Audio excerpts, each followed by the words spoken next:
Oke, kita mulai deh. Jadi buat kali ini kita bakal tutorial buat, UAS, Rek Baper. Nah, yang tahun lalu itu kalau ya seperti yang udah dibilang sebelumnya, bahwa kalau tahun lalu itu si Panaswi itu ngasihnya di pas UTS, sementara yang Pak Armin itu ngasihnya pas UAS doang, tuh. Nah, hari ini kebetulan si Rosa juga nggak bisa hadir, jadi cuma aku sama Cisna yang ngebahas. Buat yang bakal dibahas untuk yang soalnya Pak Armin itu adalah UAS nomor 6, UAS nomor 7, sampai nomor 9. Nah, yang nomor 6 itu tentang studi kasus untuk campuran beraspal. Terus nomor 2 itu tentang material sistem perkerasan kaku. Yang ke nomor 8 itu buat yang admixture perkerasan kaku, sama yang nomor 9 buat yang studi kasus buat admixture. Nah, buat yang si nomor 7, ya nomor 7, 8, 9 itu agak baru ya soal kalau tahun lalu itu. Jadi kayak belum pernah dikeluarin di tahun-tahun sebelumnya kayaknya seperti itu.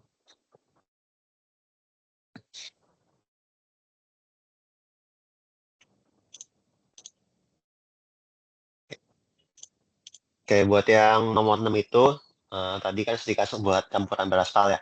Jadi dari hasil praktikum yang kita lakukan kan kita memperoleh si parameter-parameter Marshall itu.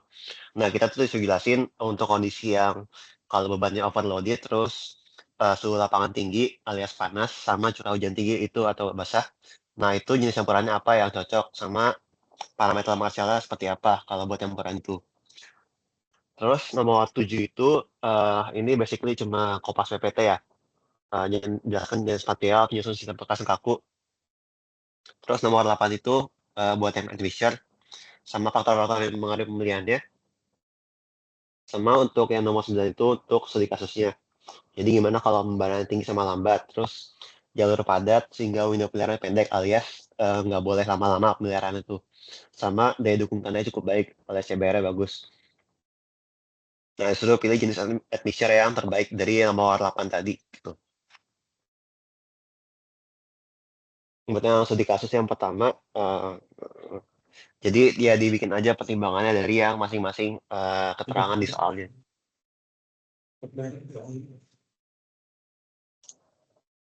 Coba agak bau banget. Kayak buat yang pertama yang beban sumbu tinggi alias overloaded, itu tipe bebannya kan crashing ya kalau misalnya bebannya sumbu tinggi itu.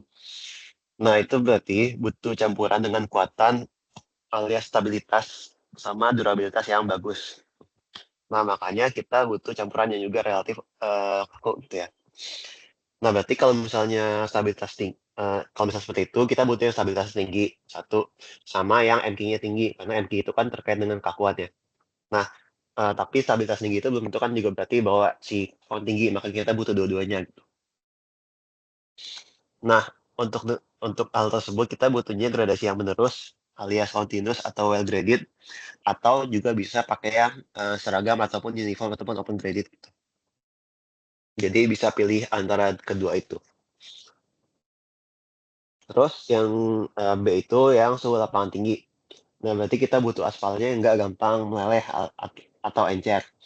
Nah, berarti kita butuh yang pen rendah sama flow-nya rendah ya. Walaupun pen itu nggak terkait sama parameter Marshall, tapi nggak apa dimasukin aja. Terus berarti kita butuh yang gradasi yang menerus alias continuous atau well graded, atau bisa juga yang seragam uniform ataupun open graded gitu. Nah, yang ketiga itu sebenarnya nggak terkait sama Marshall lah. Kalau yang ketiga itu curah hujan tinggi. Berarti dia airnya gampang menggenang, maka dia bisa menghilangkan si grip ban kendaraannya dengan mikrotekstur jalan. Karena ada air di antara si ban sama si permukaan ban sama si permukaan jalannya itu, alias yang namanya aquaplaning gitu. Nah, supaya nggak terjadi slip, maka kita butuh sesuatu buat mengalirkan si airnya itu, yaitu mikro drainase ya, atau drainase mikro yang bagus. Makanya ini terkait sama makro teksturnya. Butuh yang memadai si makro teksturnya. Berarti kita bisa pakai gradasi yang seragam uniform open graded gitu. Sebenarnya kuncinya di yang C ini sih buat pemilihannya. Nah, berarti sebagai kesimpulannya kita pilihnya yang seragam uniform open graded ya. Alias kalau jenis campuran namanya berarti SMA atau split matrix asphalt. Atau juga bisa pakai nama stone matrix asphalt sama aja. Nah, itu tadi yang pertama. Terus sekarang udah mulai masuk ke yang pekerasan kaku ya.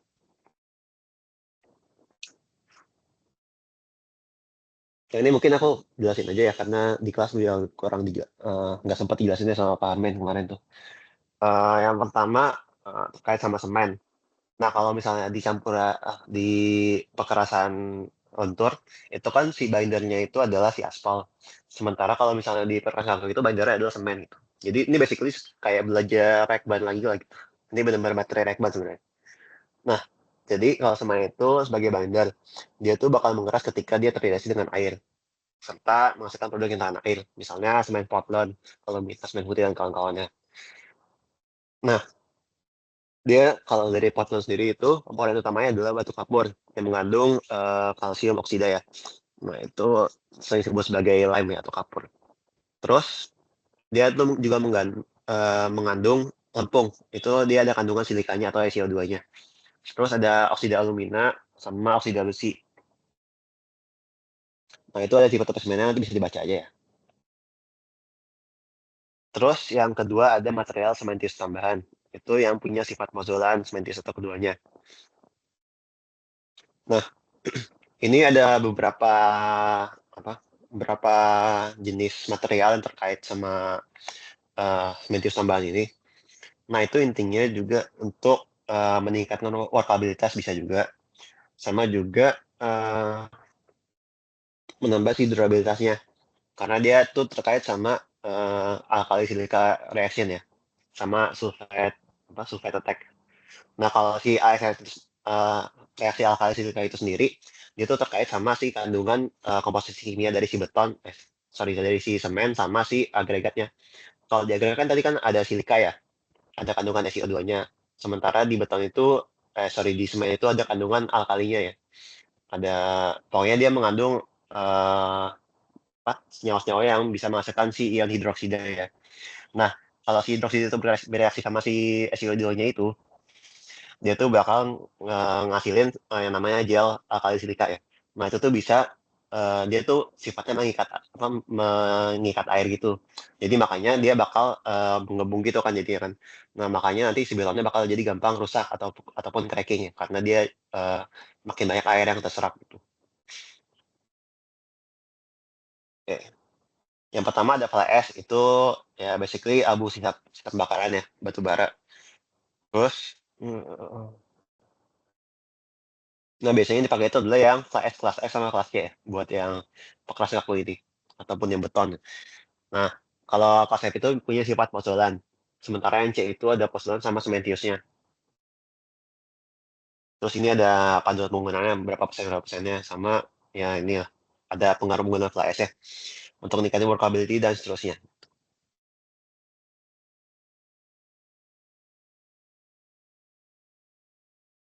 Yang kedua ada slag. Slag itu juga sebenarnya mirip kayak yang sebelumnya, tapi ini terkait sama hasil sampingan dari proses metalurgi ya. Nah, terus ada beberapa grade-nya, nanti bisa dibaca sendiri aja. Terus ada material lain juga, itu misalnya silikavium sama abu sekampadi ya. Nah, cuma ini juga sebenarnya masih dalam penelitian ya buat si aplikasiannya. Terutama buat yang si abu sekampadi itu.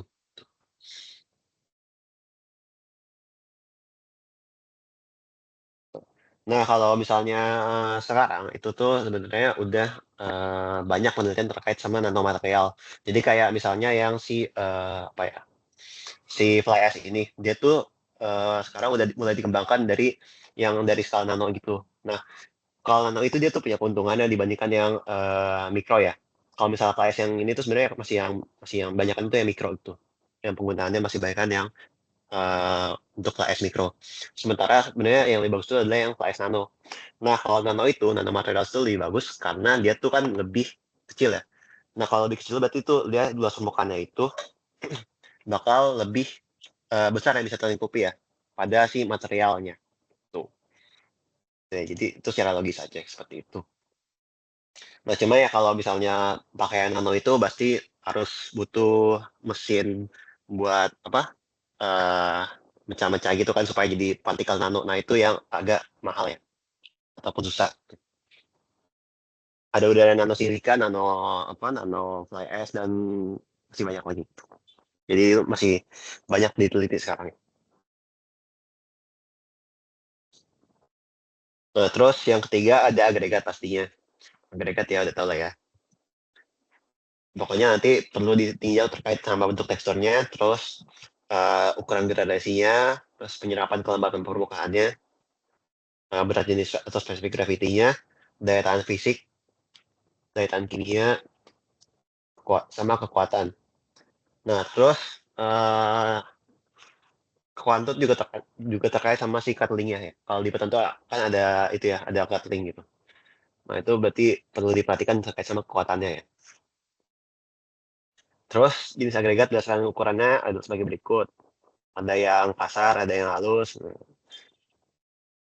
sama sorry. Ini ketabel kayaknya. Enggak. Oh, ya benar. Pokoknya ada kasar sama halus ya. Intinya yang dua itu. Cuma kalau misalnya di luntur itu kan biasanya kita mengenal 3 ya. Kayak yang kalian kerjain pas di praktikum ya, ada 3 kan. Cuma kalau di kaku itu biasanya cuma dibagi jadi 2 aja, tuh, yang kasar sama yang halus gitu. Nah, itu ada persyaratan-persyaratannya dari yang tabel di bawah ini. Terus, gradasi yang optimal itu seperti apa? Eee, nah pokoknya dia tuh, penting untuk semen Portland karena dia minimalkan kebutuhan komponen campurannya, yaitu pasta tentunya. Karena kan, pada dasarnya si, pasta itu atau si semennya itu lebih mahal dibandingkan si, agregatnya ya. Terus, perlu koreksi untuk mengisi celah dalam gradasi agregat, supaya nanti bisa mengurangi, si air yang, dibutuhkan, terus mobilitas sama daya tahan dan seterusnya. Nanti dibaca aja ya. Terus, kalau misalnya dia punya kombinasi agregat yang baik atau komposisi agregat yang baik itu, dia tuh bakal memiliki lebih sedikit air, terus workabilitasnya lebih lebih memadai, sama finishing-nya lebih singkat pastinya. Terus konsolidasi nggak segregasi, dan seterusnya. Nanti dibaca aja. Nah, ini ada grafiknya ya, grafik hubungannya. Nanti bisa dibaca. Kalau yang di sebelah kanan itu yang biasa dipakai sama Farben yang buat pekerasan luntur sebenarnya. Cuma nggak tahu kenapa dia taruh lagi di PPT yang kaku ya. Nanti bisa dicek aja. Nah, ini kalau buat beton lightweight agregat, nanti ini mungkin aku nggak usah jelasin, nanti dibaca-baca aja.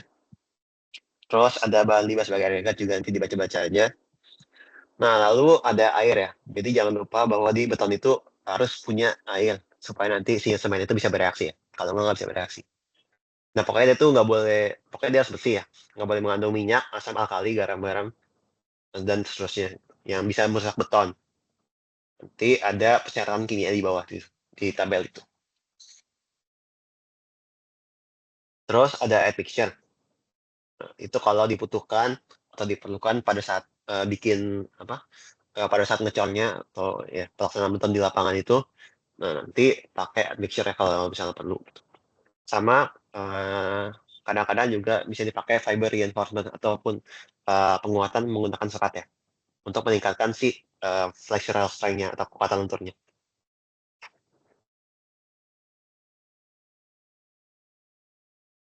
Oke. Ada yang mau ditanyakan dulu nggak ya? Tunggu sampai 25.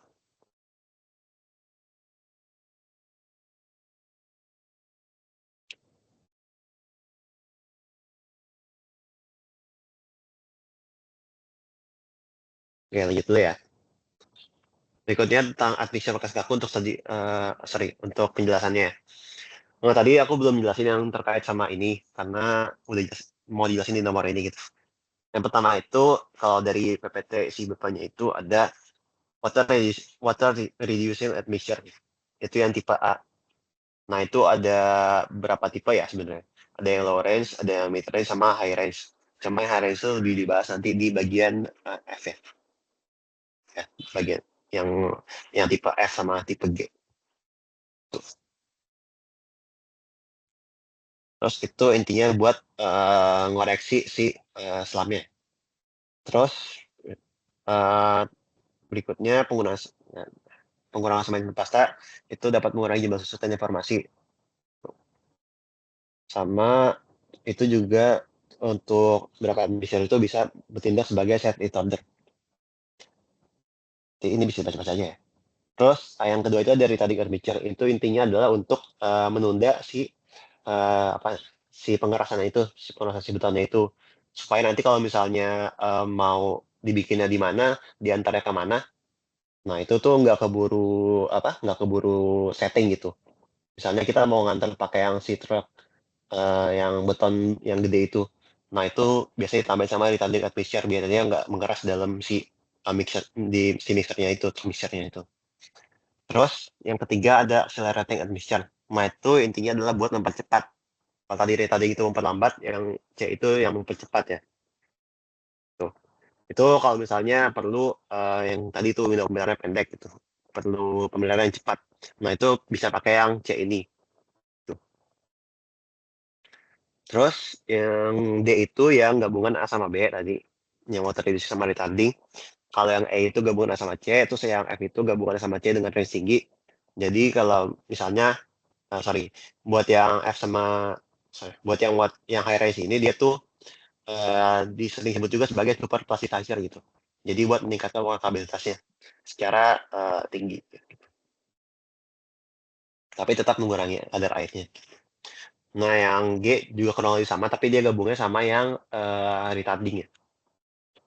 Terus sebenarnya ada lagi satu lagi itu yang H, walaupun nggak ada di tabel ya. Itu adalah air entraining admixture gitu. Itu untuk melindungi beton dari kerusakan karena pembukaan sama cairan atau freeze and thaw cycle. Nah, terus intinya itu buat mengembangkan sistem air void-nya supaya nanti bisa yang mencegah tadi ya itu kerusakan karena siklus beku cair itu. Nah, berarti faktor-faktor yang mengurangi itu dari penjelasan tadi itu adalah yang pertama itu terkait sama cuaca. Kalau misalnya cuacanya sering hujan atau gimana yang tadi itu kan berarti kan kemungkinan bakal ada freeze-thaw cycle itu dan dan seterusnya gitu. Atau misalnya karena kalau cuacanya nggak bagus kan berarti kita perlu cepat-cepat gitu ya ngerjainnya gitu. Nah itu bisa disesuaikan tuh admixture perlu yang mana. Terus yang kedua adalah jarak bagi beton. Apakah kita perlu menunda si setting betonnya itu atau enggak? Tuh, kalau misalnya perlu setting berarti perlu perlu penundaan setting berarti perlu ditambah admixture yang retarding gitu. Misalnya seperti itu. Terus yang C itu waktu setting atau lalu lintas ataupun traffic. Kalau misalnya ramai banget, misalnya itu di bandara gitu kerjainnya. Nah itu kan nggak mungkin tutupnya seharian gitu. Berarti kita harus ngerjain secara cepat banget. Berarti kita perlu yang accelerating as mixture gitu. Terus yang berikutnya workabilitas. Itu terkait sama yang tadi ya, yang si water reducing itu. Perbaiki ataupun mengkoreksi si selamnya itu. Terus yang terakhir adalah si daya dukung tanahnya.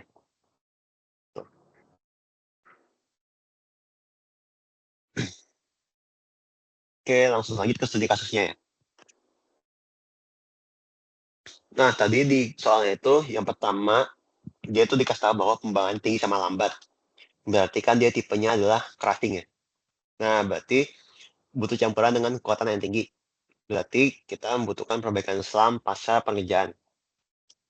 Nah, berarti kita pakainya adalah yang water reduction admixture. Terus yang kedua jalurnya padat. Artinya lalu lintasnya itu tinggi ya. Nah, berarti kita butuh waktu setting yang cepat gitu. Ini misalnya di jalan tol gitu ya. Nah, berarti kita butuhnya adalah accelerating admixture. Supaya nanti dia pengerjaannya bisa lebih cepat. Terus yang ketiga daya dukung tanahnya baik atau CBR-nya bagus. Berarti kita nggak perlu penambahan admixture untuk meningkatkan si workability-nya dan ketahanan terhadap freeze-thaw cycle-nya. Kalau tanah di bawah itu mengalami perubahan kadar air secara drastis. Artinya kita nggak perlu super plasticizer yang water reducing sama high range itu. Dan juga nggak perlu yang air entraining admixture. Nah, karena kita perlu water reducing tapi kita nggak perlu yang high range, sama kita perlu accelerating, berarti kita pakainya yang admixture tipe E, yang water reducing sama accelerating, tapi ya, bukan yang high range ya, gitu.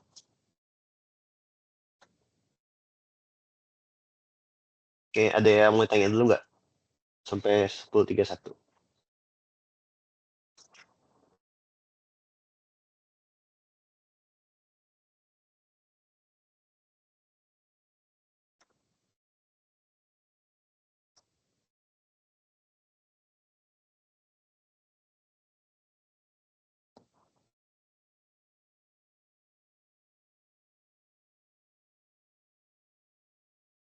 Oke, lanjut dulu ya. Nah, buat yang Panasuhi, itu kemarin kan pas di UTS ya. Jadi itu dia kayak ada ngeluarin 2 soal yang biasa dia keluarin buat kekerasan kaku, tapi ada satu soal terkait sama detailing yang nggak dikeluarin. Nanti mungkin yang buat yang nggak dikeluarin itu bisa dibahas sama Cisna ya, sekalian sama Excel juga yang buat soal ini. Nah, itu terkait sama stresses in rigid pavement. Nah, ini soalnya dia kasih si konstruksi perkakas kakunya, JPCP ya tipenya, yang sambungan tanpa penguatan, jointed plain concrete pavement. Untuk si lebar pelata itu adalah 4 kali 5 meter. Itu menumpuk pada lapis standar dengan modulus resian ataupun MF sebesar 100 MPa. Terus dia dibebani sama bahan rata 800 kPa, bentuknya pakai asumsi yang bentuk lingkaran dengan jari-jari 15 cm. Ini ada gambarnya. Dan dia kasih data-data juga di situ ya, ada K-nya dan seterusnya.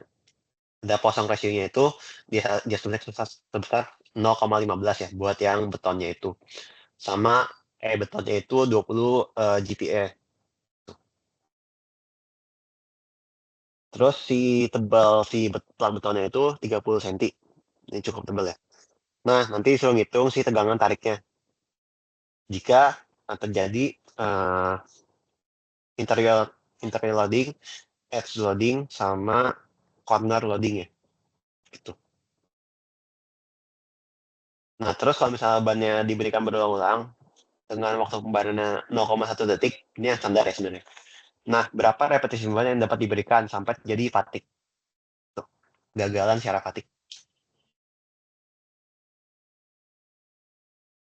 Nah, langsung aja. Kita simpan dulu datanya. Ada etana, K, beton, Poisson ratio, terus nih si bannya. Terus ada H itu tebal plat betonnya berarti 0,3 meter sama A itu adalah jari-jari si ban itu berarti 0,15 meter. Nah, kita berarti bisa ngitung dulu yang pertama itu adalah ngitung si bebannya, yang beban terpusatnya ya, secara terpusat. Kalau jadi terpusat itu berarti dia tuh harus dikalikan antara rumus luas si lingkaran pembebanannya itu tadi karena bebannya bentuk lingkaran sama si beban ratanya yang Q-nya itu. Nanti langsung aja dapatnya 56,549 kN. Sama habis itu ngitung si L-nya, itu adalah radius of relative stiffness ya kalau nggak salah. Aku lupa itunya. Tapi kalau nggak salah itu sih. Nanti bisa dilihat aja di PPT-nya. Itu masukkan aja rumusnya, si EH pangkat 3 dan seterusnya itu. Nanti dapatnya radius of relative stiffness-nya itu adalah 0,757 meternya. 0,757 meter. Nah, kalau yang pertama itu kita buat yang interior loading. Berarti kita ngitung pakai 1,724 H. Kenapa seperti itu? Ya karena seperti itu rumusnya. Nah, itu dicocokin sama si A-nya. Kalau misalnya lebih dari A, berarti dia pakai rumusnya yang bentar. Pakai rumusnya yang ini, yang di bawah yang aku kasih itu. Nah, pakai yang ini. Tapi kalau misalnya dia nggak kayak gitu, berarti nanti bakal jelasin sama Cista sih sebenarnya di Excel-nya. Nah, itu pakai rumus yang lain kalau misalnya nggak kayak gitu. Nah, berarti maksudnya rumusnya si B-nya nanti dapat si B-nya itu adalah 0,152 meter. Nanti dari situ kita bisa ngitung si sigmanya atau si tegangan multi interior loading-nya itu. Nanti 0,36 P dan seterusnya itu. Nah, B-nya itu dimasukin di bagian log-nya ya. Nanti dapatnya 765 kN per meter persegi atau 765 kPa. Nah, buat yang constant loading dia langsung masukin rumus ya. Tuh. Dapatnya 1006,5 kPa. Kalau buat yang edge loading juga langsung masukin rumus aja. Dia dapatnya 1468 kPa. Nah, yang berikutnya adalah ngitung berapa repetisi hingga mengalami gagalan secara fatik ya. Atau gagalan retak lelah gitu. Nah, itu kalau misalnya pakai tes standar langsung aja dimasukin rumusnya dari nanti ada di PPT ya kalau nggak salah ya rumusnya itu. Sama ada yang dari buku juga. Udah aku screenshot ke Excel-nya. Nah, terus dia kasih buat yang Portland semen berarti yang standar juga itu. Yang pertama-tama adalah kita ngitung si FC prime-nya. Nah, tadi kan dibilang tuh E-nya 20.000 ya.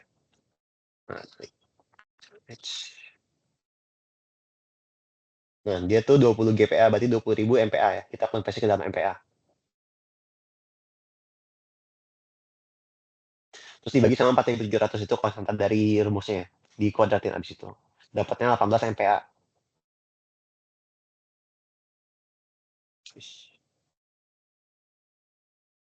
Berikutnya kita ngitung si FC prime-nya atau kuadrantur betonnya sih itu.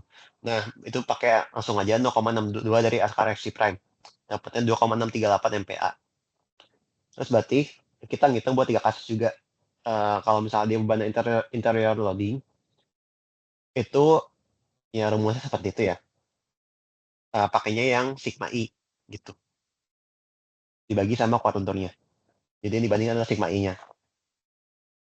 Dapatnya 0,29, habis itu hitung si log NF-nya berapa. Nanti NF-nya berarti tinggal dipangkatin aja. 10 pangkat si hasil dari log NF-nya. Dapatnya 3,187 kali 10 pangkat 12 kali.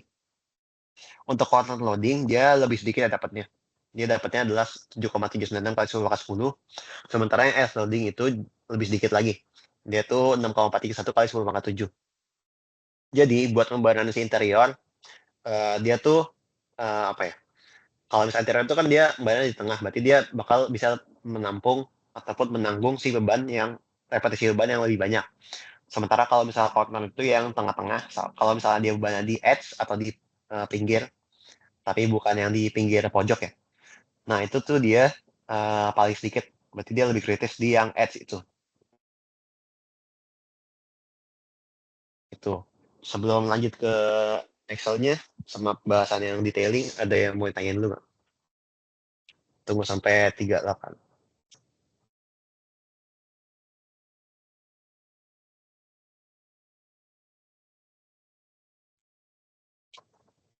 Oke, belum ada ya? Boleh lanjut ke Cisna dulu.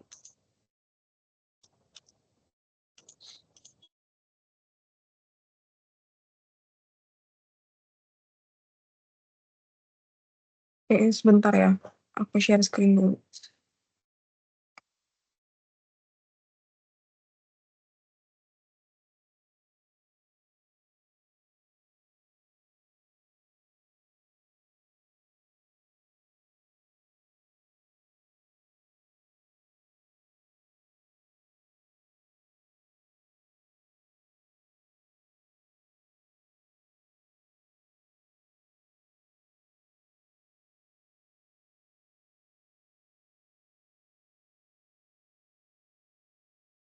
Oke.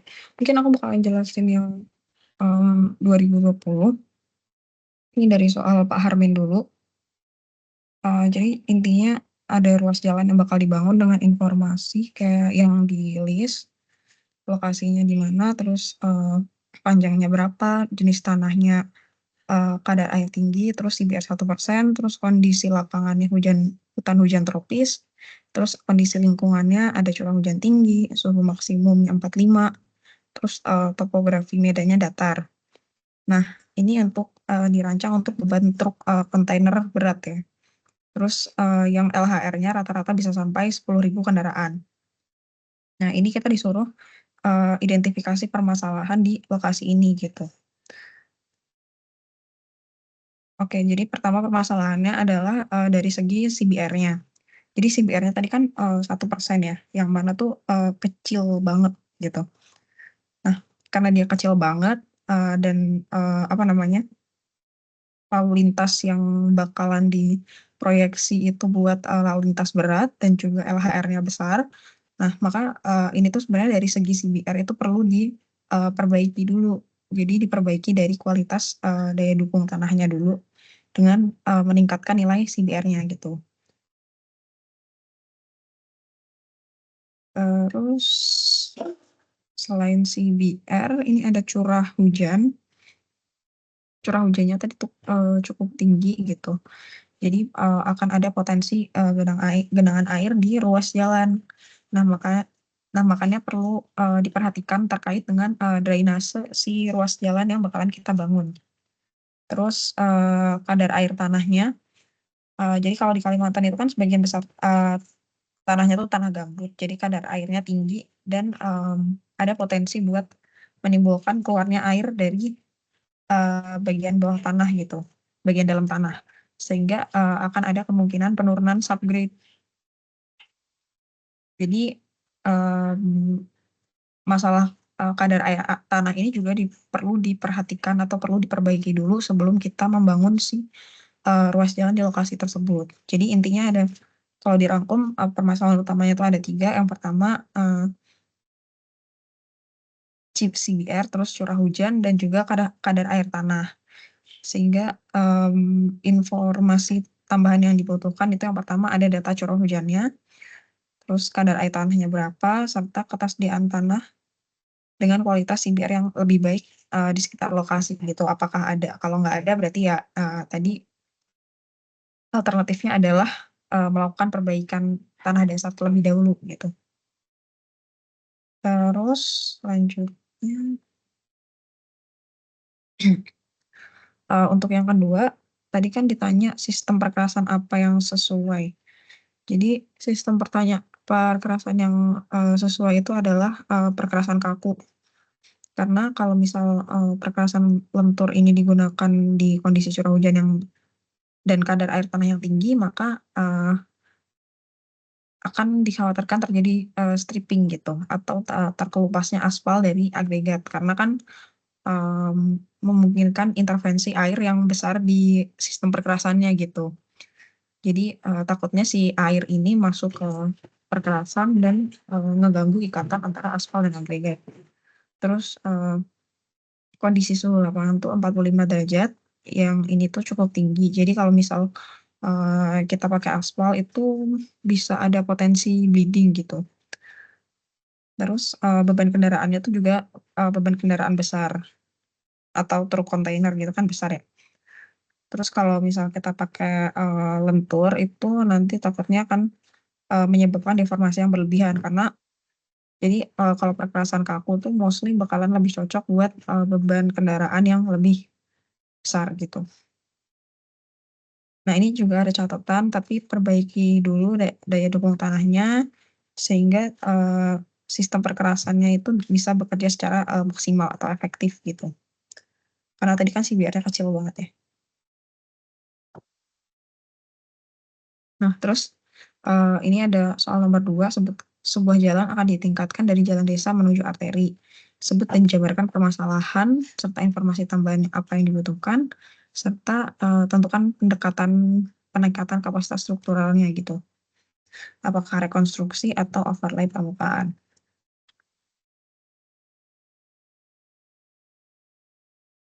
Jadi yang pertama permasalahannya yang pertama ada LHR, karena perubahan dari jalan desa ke jalan arteri itu kan beban kendaraannya berbeda ya, maka ini perlu diperhatikan gitu.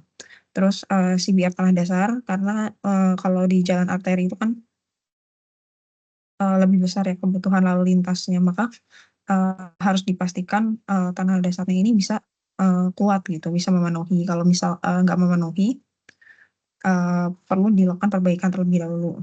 Terus yang ketiga ada pelebaran jalan, karena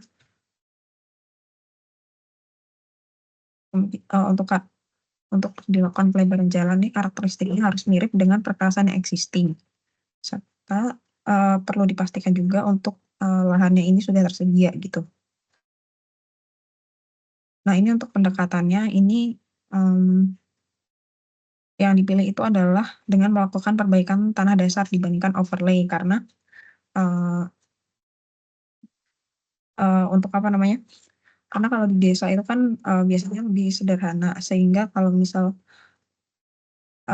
dengan overlay itu nanti akan membutuhkan dana yang lebih besar dan apa namanya, pemeliharaan secara rutin gitu. Jadi kalau misal di desa akan lebih sulit untuk dilakukan overlay. Mungkin untuk soal 2020 itu dulu. Selanjutnya aku bahas Excel terkait detailing ya. Sebentar.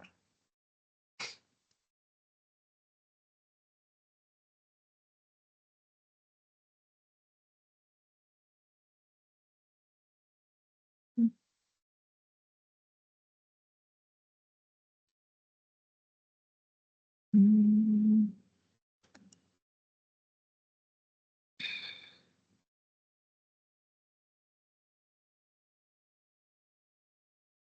oke. Mungkin aku mau bahas yang detailing dulu karena tadi belum dibahas sama Steph. Jadi sebenarnya intinya untuk detailing perkerasan kaku ini kan kita cuma butuh 2 ya, yang umumnya tuh yang ditanya, itu tie bar sama dowel. Nah ini kita pakai tabel dari buku Huang buat standarnya. Untuk yang tie bar, basically kita cari luas luas yang dibutuhkan gitu. Nah cari luasnya gimana? Ini kita perlu ini kita pakai rumus yang dari buku Huang juga. Ini kita butuh berat jenis beton, terus H-nya atau ketebalan, terus nilai L aksennya, terus ada nilai FA atau koefisien gesek, dan juga nilai Fs atau allowable stress-nya.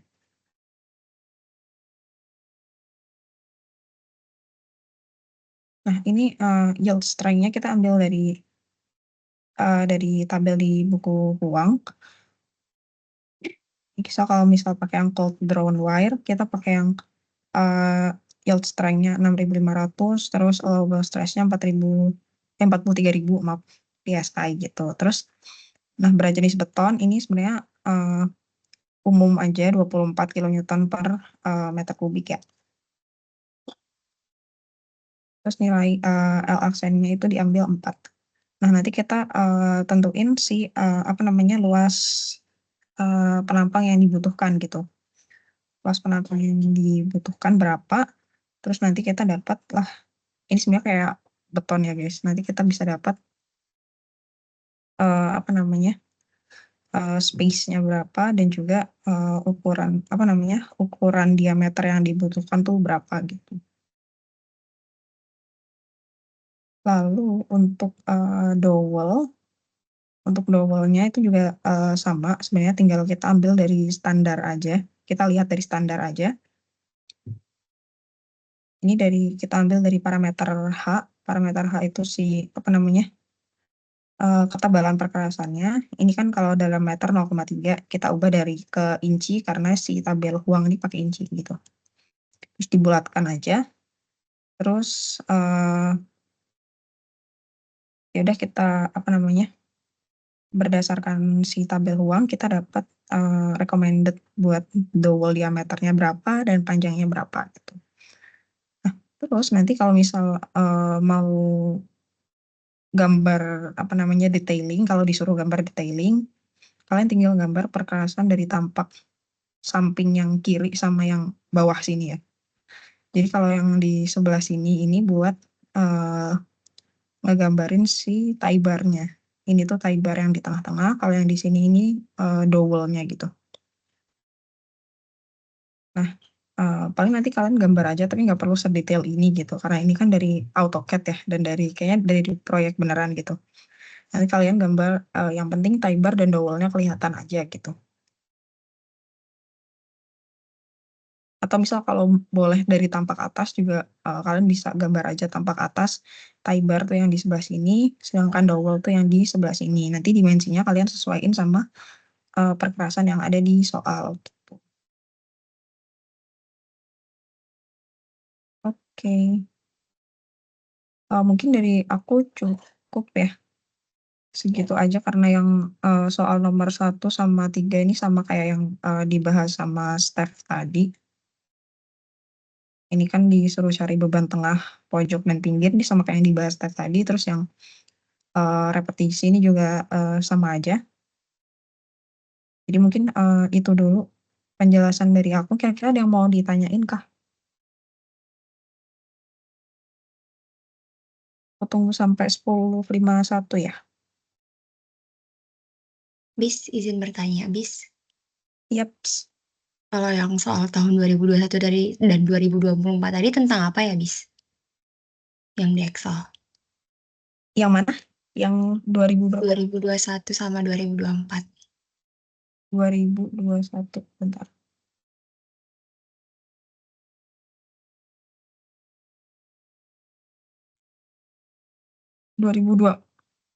kelihatan belum ya? Nah, kalau 2024 itu sebenarnya sama sih. Sama kayak yang dijelasin sama Steph tadi, kayak beban aja di perkerasan kaku gitu. Yang ini juga sama, repetisi gitu. Terus kalau yang 2021 sama sih sebenarnya. Kalau yang ini sama ya. Ini sama beban di tengah, pojok, dan pinggir gitu. Cara perhitungannya sama persis kayak yang tadi udah dijelasin Steph gitu. Terus kalau yang ini kan yang rencanakan dimensi tie bar sama dowel gitu ya. Ini juga sama kayak yang di nomor 22 tadi. Oke, oke, Terus Bis. ini kok Makasih, Bis. ya, Kirain oke. beda tadi, Bis. Sama kok ya.